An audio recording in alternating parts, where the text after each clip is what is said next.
دلوں کو مرکز مہر و وفا کر،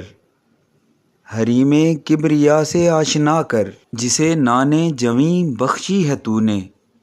اسے بازوئے حیدر بھی عطا کر۔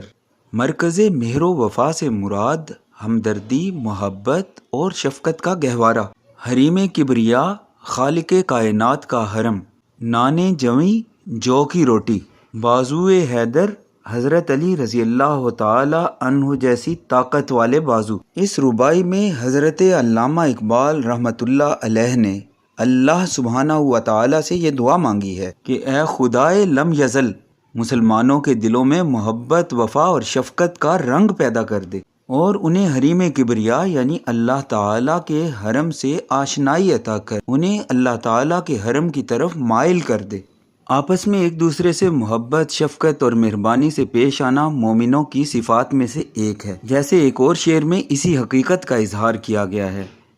ہو حلقہ یاراں تو بریشم کی طرح نرم، رزم حق و باطل ہو تو فولاد ہے مومن۔ ایسے ہی معانی کی حامل ایک قرآنی آیت کا ترجمہ ہے، محمد بے شک اللہ کے رسول ہیں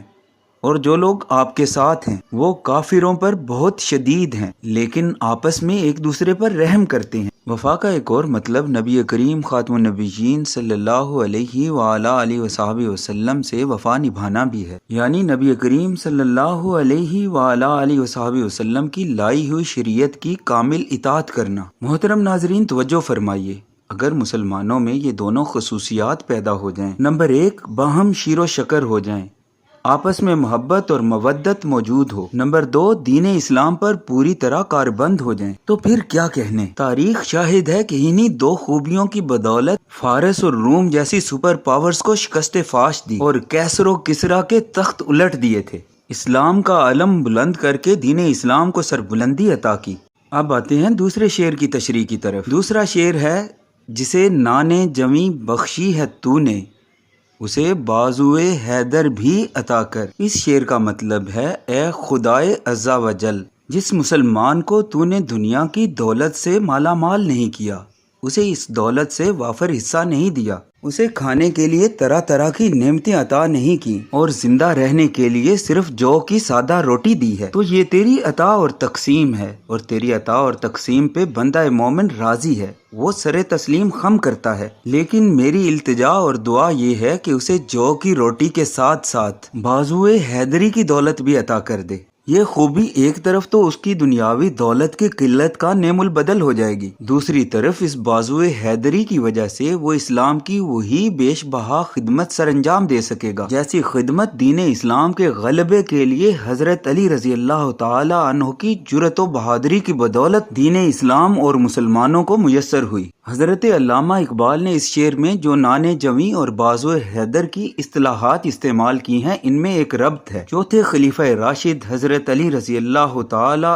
عنہ، جو نبی کریم خاتم النبیین صلی اللہ علیہ وآلہ وصحبہ وسلم کے چچا زاد بھائی خاتون جنت حضرت فاطمہ الزہرا رضی اللہ تعالی عنہا کے سر کے تاج اور جنت کے نوجوانوں کے سرداران حسن و حسین کے بابا تھے، شجاعت و بصالت اور جرأت و بہادری میں یگانہ روزگار تھے، آپ کا کوئی ثانی نہیں۔ آپ نے انتہائی سادہ طرز زندگی بسر کرتے ہوئے ہمیشہ جو کے آٹے کی روٹی کھائی، لیکن اس زہد و تقوی اور ترک لذت کے باوجود اللہ تعالیٰ نے ان کے بازو کو وہ طاقت اور قوت عطا کی تھی جس کی نظیر زمانے بھر میں ناپید تھی۔ حضرت علی کی سادہ طرز زندگی اور خوراک سے یہ نقطہ ذہن میں آتا ہے کہ جسمانی قوت اور طاقت، ہمت، دلیری اور للکار حیدری دنیاوی لذات اور نعمتوں کی فراوانی سے حاصل نہیں ہوتی، بلکہ اس کا سرچشمہ عشق رسالت معاب میں پوشیدہ ہے، اس کے سوتے عشق نبی صلی اللہ علیہ وآلہ وسلم سے پھوٹتے ہیں۔ علامہ اقبال کا ایک اور شعر اسی مفہوم کو لیے ہوئے ہے، شعر سنیے۔ تیری خاک میں ہے اگر شرر تو خیال فقر و غنا نہ کر، کہ جہاں میں نان شعیر پر ہے مدار قوت حیدری۔ اللہ کریم آج کے بھٹکے ہوئے مسلمانوں میں یہ صفات پیدا کر کے انہیں پھر سے وہ غلبہ عطا کر دے جس نے مسلمانوں کی حاکمیت کا ڈنکا چہار دانگ عالم میں بجایا۔ آمین ثم آمین۔